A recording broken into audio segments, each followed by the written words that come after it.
Hello and welcome to the Plains and welcome to Matt Taylor and Mark Lambourne for the preview of Rosehill Gardens. Oh, Dallas Baker, it's good to have you back for a preview. Poor Matt and I, not only was it raining and we had to go it was a tough preview to do though, wasn't it? Like, you don't know whether they're going to be called on and off, and you know that half the horses you're talking about aren't going to be there. Oh, I know, that's really deflating. Yeah. It is. And I think we mentioned it on Monday, but it is something they've got to look at. It's early acceptance has become a big thing about racing, and if you know that it's going to be a heavy track, then when we went to bed on Friday night last week, there was 9 scratchings, and then you end up with 30 plus. Like, what changed? Nothing changed. Nothing changed. Well, I note that there's a number of runners duly accepted across the states. And I'm not sure if that's been sorted out. Very good question. We might just, when we work through it, when we take our first break, we'll just check the scratchings, because I didn't check them this morning. But I've gone through dynamic odds, as recently as a half an hour ago. Okay. It was only 4. There was perfect. All right, we'll get into it, Mark. Track's put out as heavy, but we're probably saying more slow in the old way that we look at things, are we? Yeah, it's a slow track. I mean, there is a difference between heavy and slow, and this will be wet. Yeah. But it's it's a slogging sort of wet, but not a boggy sort of wet. And clear, we had a bit of rain yesterday in Sydney, more on the coast than there was out wide at Parramatta. 3 mils. But it's just, we were saying off air, with that big amount of rain last week, it's enough to have broken the camel's back, and it's going to be damp for a while now, isn't it? Yeah. It won't dry out now. Limited daylight, limited sun, limited warmth. It's just... 3 metre rail normally plays the fairest, because the lane is just off the fence. Hard fence probably no good, but the next channel's there, and with just about every race bar the last, you think that 90% of the runners are going to be in the right zone. Yeah, look, you've got to like 3 metres. Although perhaps it doesn't give you the edge that you can take advantage of. A fortnight back, it was off the fence, mid to wide draws. We've already seen Better Not Blue come from his gate 1 at Rosehill to win Canterbury on Wednesday. So clearly there's a bit to look at there in terms of horses that were on the fence a fortnight ago and horses that were out wide looking to run nicely, but they were perhaps flattered. Perfect. Beautiful. All right, well, we'll get straight into it. And the first race is over 1,400 metres. It is for the 2-year-olds, and Libido Sun at $2.40 and favourite, backing up for its 100th run of its first prep. $5 leader, and over the air is $7.50, and they're the ones under double figures. Yeah, and you say $5 leader. That's because for some reason the bookies refused to take number 5 out of this market, whereas normally they're quite attentive to getting rid of scratchings. So it's $5 with UBet because they've still got $7.50 fulfilled loved in their market. Oh, okay. Sorry, I hadn't noticed that. No, but you wouldn't notice it because it's scratched on dynamic odds. It's just that you look at the percentage and you go, well, hang on, there's 110 there. Maybe that's not right. Yeah. Okay. Fair enough. Okay. But I mean, I haven't seen it before because here I am looking to back later, and everywhere I go, it's like, oh no, there's still fulfilled love in this market. Okay, all right, well, there you go. Well, so it's $5 less deductions. All right, Mark, who does what in the leading stage? Turbo Miss has her first run at home and has the blinkers on and a wide gate. That seems to suggest that she'll get well forward. Libido Sun is... well, it could be the lawnmower day for him, but well, he was showing, and obviously not going to the midweeks. I hadn't really seen much of him, but he did start to show a couple of signs there that it was a little bit. He was starting to playing up, wasn't he? Yeah, just a little bit. Yeah, he started. Then he did really play up because he threw Jason Collett off, didn't he? But and he may have been held there by being hard on the fence too. I understand that he's the one now with a Saturday credential, and he's back home. He's actually having his first run at home, and he gets Blake Shin. That's all good, but Leader looks to sit on his back here, and the others are sort of, Alert by Sea and Over the Air don't have a great deal of pace, but they may be pushed into forward positions. So you'd have to suggest that the 2 favourites probably get the right runs in this race. The two favourites. When I say the 2 favourites, the horse I think should be favourite, but isn't.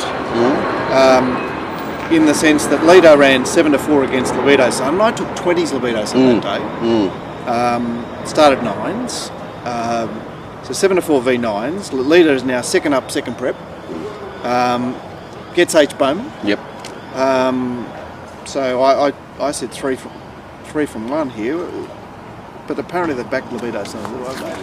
Yeah, 260 was taken, and it may have been 240, but 210 most other places. Leader, the setup mark. It's obviously not the happiest setup for up to 1400. I guess not. It did resume at 12. So what have we got?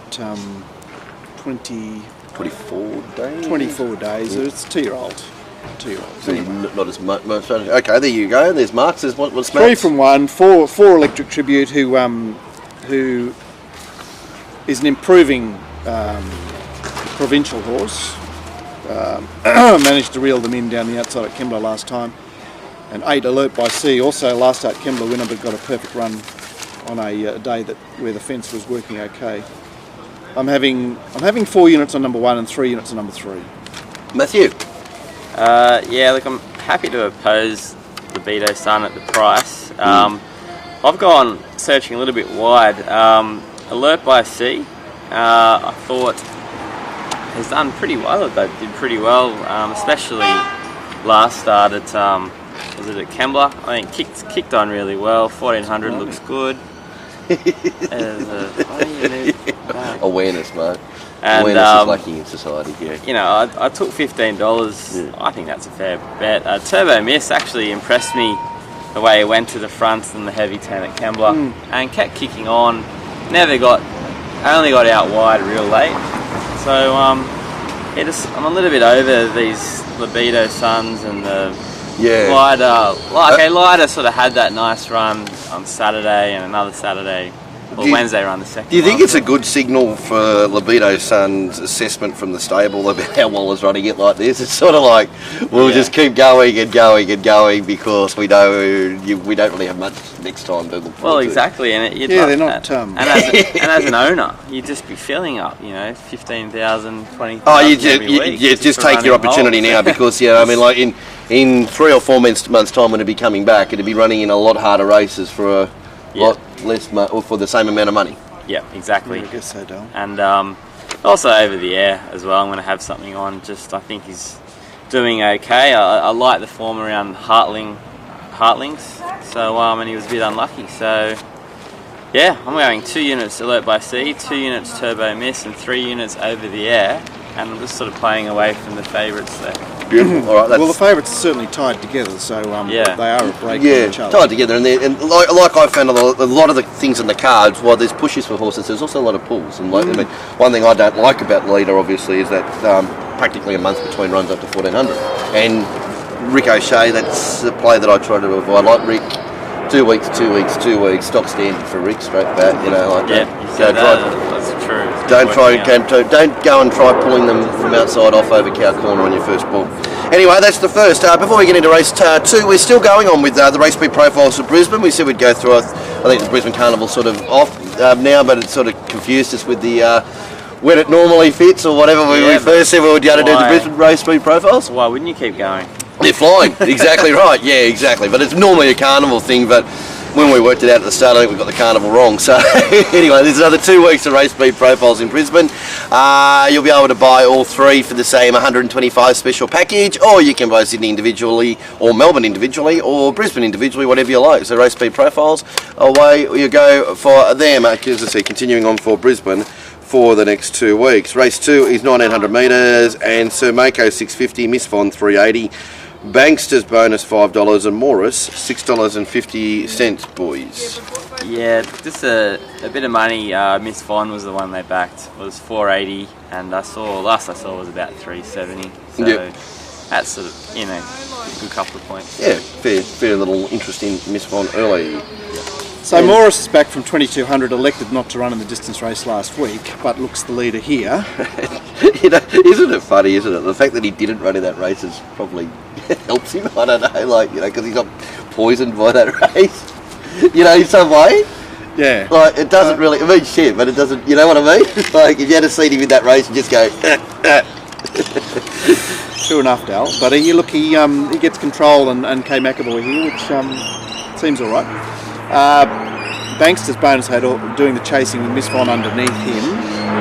My Dream back on the inside, and not much else happening. Certainly Samako goes back, Casino Dancer goes back, Demeister goes back, and Loophole has only one play. It's when they go a bit spastic up front, which I can't really see happening here.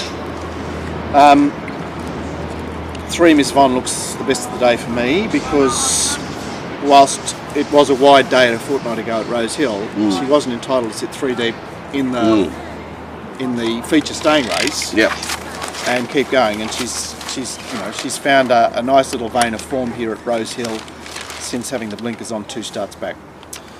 4 My Dream is another mare that's doing very well. 3 wins from her last 4 starts, and whilst both of them were at Warwick Farm, the city wins, she gets a cheap run here. 8 Morris will be there, and 5 Bankster's bonus. Did a good job 2 starts back, which is looking a little bit pooey, that race. It is. And that whole run last start's looking pooey, isn't it?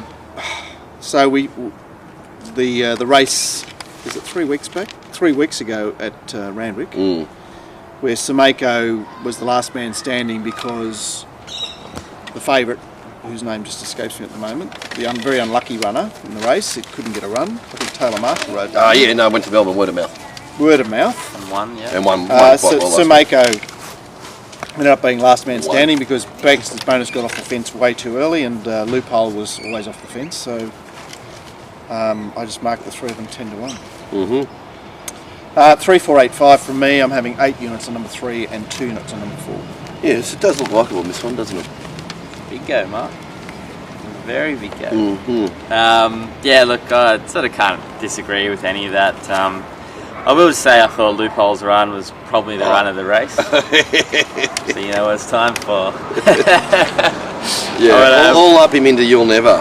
Yeah. So look, the current 650 is not enticing at all. But if it were to touch $10 or something, I could have a unit on. But look, Sir Mako, got a lot to do, sort of stepping up, second up, had the perfect run last start. So yeah, playing away from him, and even that form isn't the worst way to go. So I'm staying out, but Loophole's the one I'll keep an eye on. Beautiful price. Yeah. Before we move on to race. And you're staying well away from this as well, Dave? Oh no, I just haven't worked at units lately. But what do you like? I like Miss One. I do like Miss One. Again, no, but as I say, the theme of the card for me has been pushes and pulls. I like Miss One, but I don't want to. I can see her starting short, and I don't think she's a horse that I want to be taking too short of odds about. And when she paraded 2 runs back, I thought she was just unbelievable. And if anything, so the only way is back. And if anything, she probably might have been a quarter of a notch back next one, but that doesn't. That what can do we all say change. about Casino Dancers on the 7-day backup off the heavy 10? What do we say about that scenario? I'd just rather not even talk about Casino Dancer. When it beats you, it just beats you. I know. You just ignore it. It's better for life. It is. Sometimes it's better just to look at horses and just go, it does, on paper, I ignore it's it. one of the easiest races it's been in for a while. That's great, fantastic. Well, that's the way. I'm not saying it's the way that everyone should approach it. No. I just look at Casino Dancer and just move on. Yeah. It's a very sensible approach, I think. Well, what are you going to do? Look at it, micro-analyse it, and work out it's a millions, and then it beats you anyway. So no, I didn't. Yeah. But yeah, Miss One for me.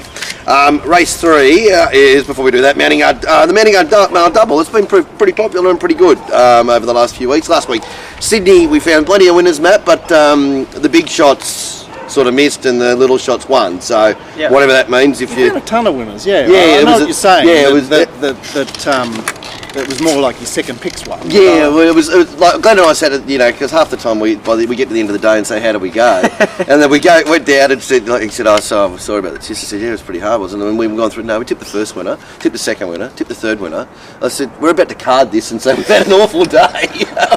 And then I think the 2 big shots we had with Berra Miller playing Berra Miller and Sense of Reason, God bless you, and the other one was the Wouldn't It Be Nice race. So, I really played the big shots there for no luck, but, plenty of winners throughout the afternoon, and Warren just keeps warrening away. He's just Just on song. He's And indefatigable. yeah, he is. I'll tell you where Warren's really been sensational the last few weeks or whatever is leaving out the ones that are the favourites that are a little bit iffy. Like it's just that's been a real feature of Warren's stuff over the last in the recent times. You know, and there have been a lot of those horses that have been clutched onto in Melbourne. You know, like the short price 6 to 4 moral sort of thing, and some of them have been winning. But Warren's also been a bit against a couple of them as well too, and the ones he's been against have been getting beat. So that that does also provide you with a great edge. So about a yard double if you want both of them, $55 or singly for 33, as they have been for quite a while now. Anyway, the significant stakes, Mark, is a race that we always look forward to, and I didn't realise that we had a significant stakes prelude as well too. Yeah, but wasn't that for 2-year-olds? The significant stakes prelude. Wasn't that the race that didn't Hartlings win the significant prelude? Or was it on the Monday? Yeah. Or Wednesday at Rose Hill or something. Monday at Rose Hill. But anyway, it had a prelude, and it's now for the 2 and 3 year olds, and we've got It's About and You. We've got no 2-year-olds. Yeah, that's exactly. We've probably had about 3 2-year-olds starting the race the whole time. Haven't we? Well, I think the first one was just for 2-year-olds. Was it okay? And then they went 2 and 3-year-olds, and obviously the 2-year-olds went, serious? Leave us out. David Payne. David Payne loves it. Was trying, but it's not fair, you know. Yeah, no. Why is it 2 and 3-year-olds? Yeah, I don't know. I mean, okay, so you want a field, so you make it 3-year-olds. Well, just let the 2-year-olds be. Like, buzz them off. Exactly, because not many have started. Anyway, $2.40. It's About You from Melbourne. $4.40 for Skyline Blush, and $4.60 Corton's Power. Look, the best backed has been It's About You. $3.60. The tab put up early, and last I saw was about $2.30. So. Bit of Melbourne love. Right, yeah. And someone want to... Melbourne, I mean, its runs look quite nice. To me, it just can't. I probably didn't have a lot of respect for the field, and it just came down to the Melbourne numbers, and the Melbourne numbers are far better than Sydney, and it's probably, if it brings it, it's immoral. The Durandale form was quite good from what I said. I think, in fairness, Mark, this is midweek form from the Sydney staff at best, is it? That's about right, and it's rock solid Saturday form, I suppose. It's more like provincial maiden form. Yeah, that's right. So wherever you want to assess that, you can just put that Melbourne is good, rock solid 3-year-old Saturday form. Well, amazingly, for this time of year. Amazingly, It's About You and Our Catch have raced together before. Wow. Okay. All right. When did this happen? They both ran in the Invisible race at Canterbury on New Year's Eve. The horse 2013. Yeah, the Invisible. I was thinking it was some little mystical race. No, there was a 1,200 metre 2-year-old race before the Magic Millions. Okay. Yes. At Canterbury, so it was the weekend after Christmas. Mm-hmm. Okay. What happened? It's About You ran, let's say 14 to 1, finished midfield. Our Catch ran 50 to 1 and finished just behind it. Okay. It's just an it's got an SP advantage on it, is what you're saying. Interesting snippet. It's About You started short of beat at home. So, okay. Look, as far as this race is concerned, Our Catch leads. Serious Spy comes over to sit second, but Our Catch leads pretty comfortably, and Corton's Power just sits on those two, gets a very sweet run. The others are backmarkers. So realistically, I expect them to try Corton's Power in this race, given that he started the shortest in the lead up. He did enjoy the fence. In that race at Rosehill on the Monday, the fence was the place to be. Well, the rails in run was the idea. So Our Catch led on the fence. Corton's Power was back near the rear on the fence, and Skyline Blush was midfield with cover. Well ridden, but certainly not an advantageous position on the day. So once again, I think it's a little between them. I've tipped 3 Corton's Power, who is doing it all in one preparation, so that's another aspect of this which is slightly uncomfortable. 1, It's About You, clearly represents a big alternative. 2, Our Catch, break between runs, barrier trial, came to Rose Hill. He's good to be in the finish. And 6 Skyline Blush obviously rounds it out. The other 4 have got no hope. There it is. Yeah. 3126. I'm having 3 units on Corkins Power, 2 units on It's About You, and 1.5 units on number 2 Outcatch. Matthew, I like It's About You. Simple as that. And B-Shin. Good to have B-Shin and Hugh Bowman back. Yeah, it is for sure. Look, I couldn't separate Skyline Blush and Corkins Power. So you're brass going Melbourne? And the Melbourne run looks fine, but I don't want to take $2.40 is, yeah. And it Seems probably well won't go found, anywhere yeah. because it deserves to be. Because I don't personally think that's great form. Corkins Power and Skyline Blush is coming from, but it's probably good enough. So look, no units. So the only interesting thing to note, I don't know what it means, but Corkins Power may be scratched because they're trying to sell it to Hong Kong. Waller mentioned that on the video. And if it wins this, it's no good? Well, no, if the sale goes ahead before Saturday, they'll probably scratch it. Okay. But if the sale falls through, probably today's D-Day for the sale, otherwise it'll be there. Okay, good. I don't know what that means, but... Yeah, it means that it could be scratched. But then again, every Waller horse could be scratched. You'll know why. But, Yes. Please, I think we just have to bar talking about scratches on the previous show. Exactly right. It just ruins you, doesn't it? It does. It's just deflating, isn't it? Beautiful. All right, that's you or no units. I think 6 to 4 is about its price. I think. I mean, it's a small field. yeah, I couldn't argue. Like, from what I've heard, looking at your stuff and Darren talking about to Darren, the Durandale form was actually solid form. Yeah, and that day was the day that everything was winning.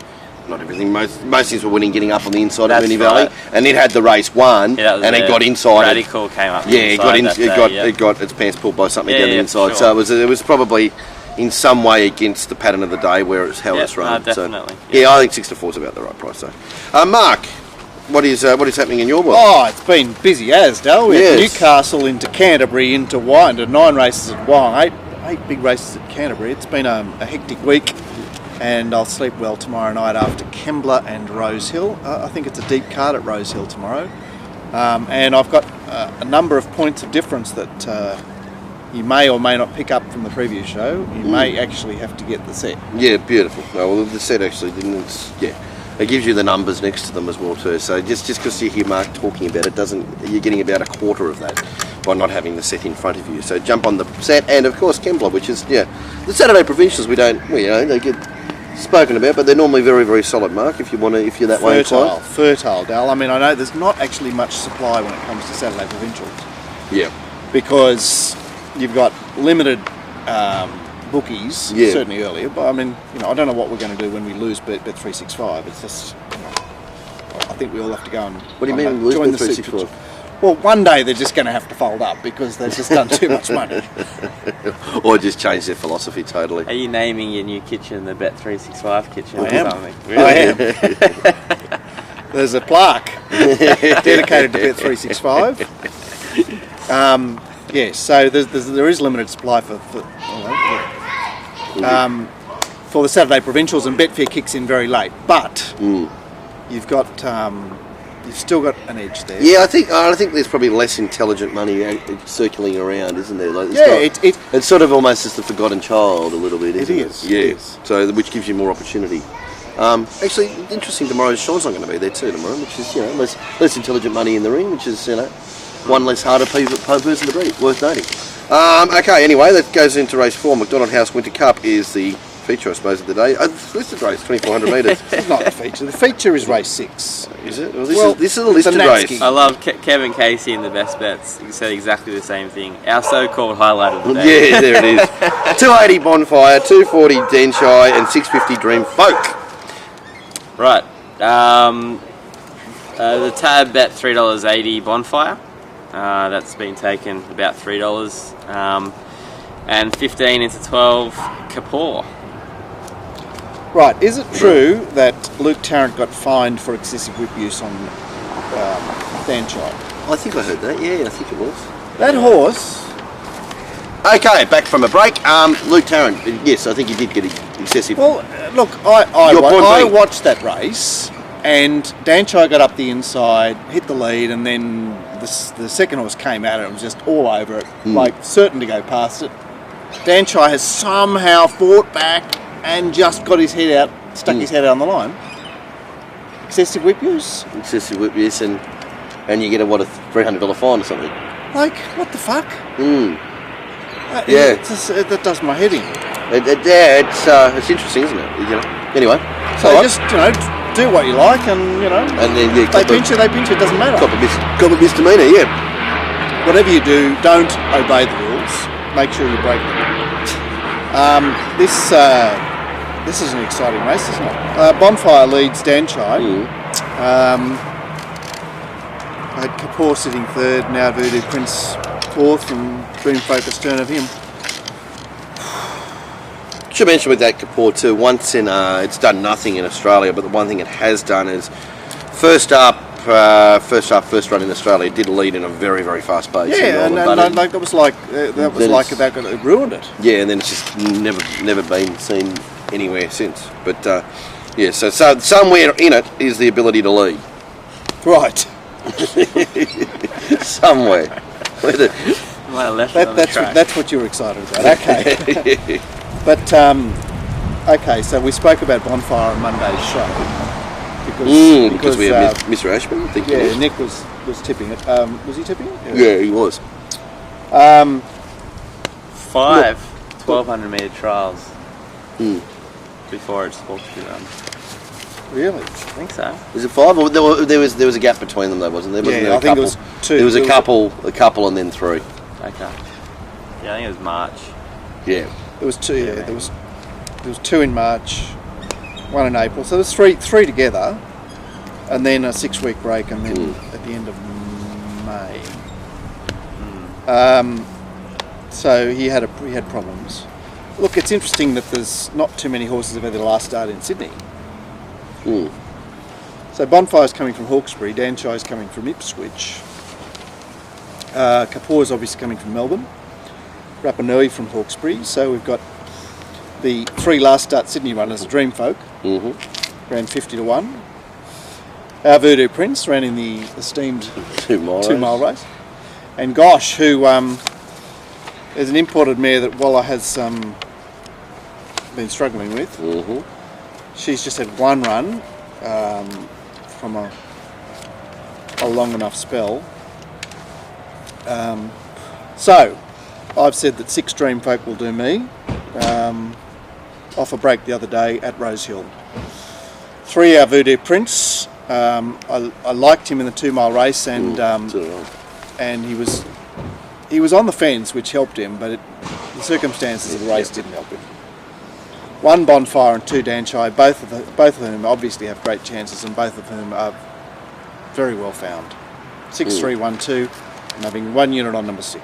No, Matt, it's a point you make a lot about the Gay, what looks to be the bad setup. Becoming the thing I worry about the Bonfire setup is coming off half a race. Yeah, it's not like if it that's had, right, it was a slow. Yeah, so if it might be 2 off as opposed to 1 I off. mean, and no one has more respect for Gay under any circumstances than I do, and love it. But it's just the fact that it wasn't a race. What price do you think it'll start? It seems too short on early It seems market. 7 to 4 seems a bit short, but I suppose it's all a function of 100%ing, isn't it?